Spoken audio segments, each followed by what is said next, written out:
بسم اللہ الرحمن الرحیم۔ السلام علیکم ورحمۃ اللہ وبرکاتہ۔ نحمد و نصلی علی رسولہ الکریم، اما بعد، فاعوذ باللہ من الشیطان الرجیم، بسم اللہ الرحمن الرحیم۔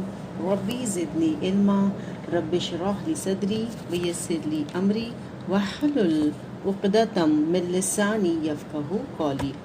جہنم کا بیان۔ آج کا باب ہے درکات النار، جہنم کے درجات۔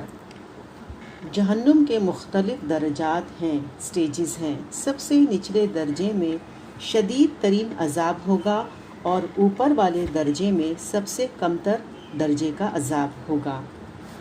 حضرت عباس بن عبد المطلب سے روایت ہے کہ انہوں نے عرض کیا کہ یا رسول اللہ صلی اللہ علیہ وسلم، ابو طالب آپ کی حفاظت کرتے تھے اور آپ کے لیے دوسرے لوگوں سے ناراض ہوتے تھے، کیا یہ چیز ان کے کسی کام آئے گی؟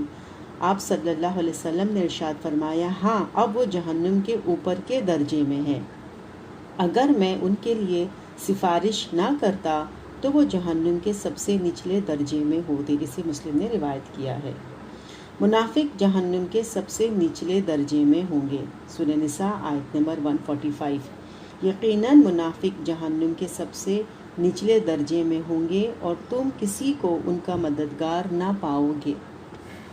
جہنم کے درجات مختلف گناہوں کے مطابق مختلف عذابوں کے لیے مخصوص ہوں گے۔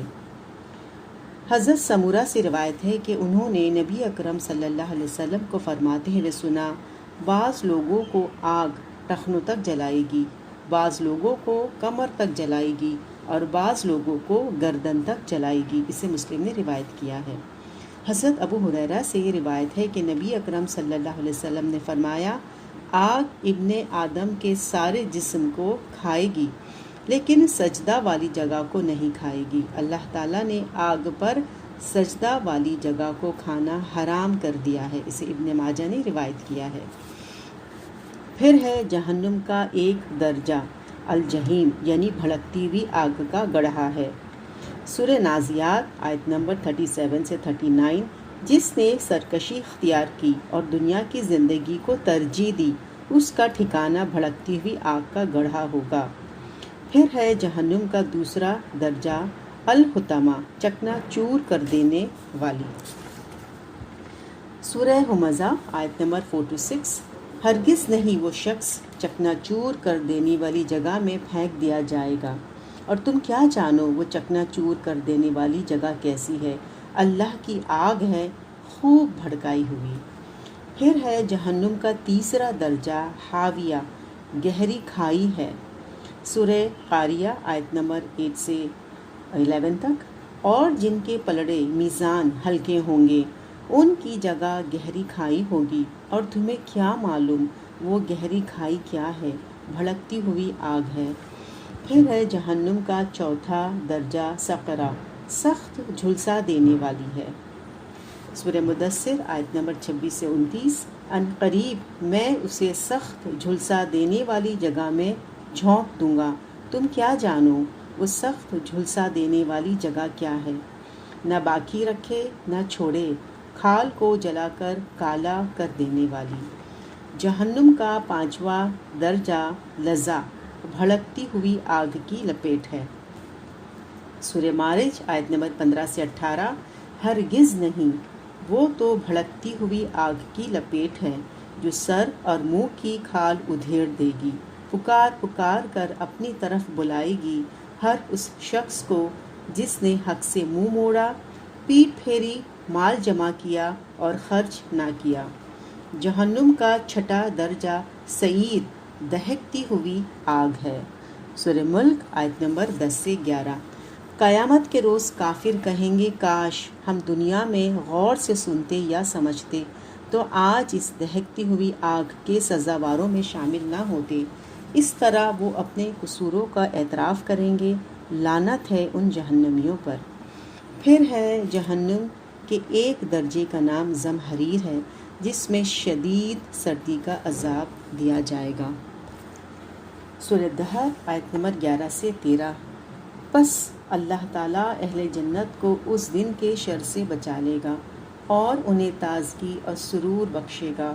اور ان کے صبر کے بدلے میں انہیں جنت اور ریشمی لباس عطا فرمائے گا، جہاں وہ اونچی مسندوں پر تکیے لگائے بیٹھے ہوں گے، نہ انہیں دھوپ کی گرمی ستائے گی، نہ زمہریر کی سردی۔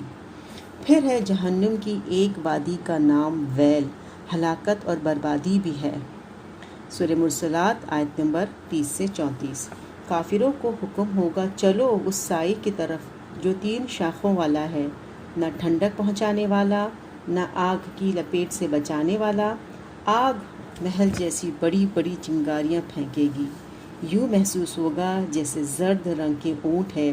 ہلاکت اور بربادی ہوگی اس روز جھٹلانے والوں کے لیے۔ پھر ہے ساعۃ النار، جہنم کی وسعت۔ جہنم میں گرنے والا پتھر 70 سال یعنی 70 ایئرس کے بعد جہنم کی تہہ تک پہنچتا ہے۔ حضرت ابو ہریرہ کہتے ہیں کہ ایک دفعہ ہم رسول اکرم صلی اللہ علیہ وسلم کے ساتھ تھے کہ اچانک دھماکے کی آواز سنی۔ آپ نے دریافت فرمایا، جانتے ہو یہ آواز کیسی ہے؟ راوی کہتے ہیں، ہم نے عرض کیا، اللہ اور اس کا رسول ہی بہتر جانتے ہیں۔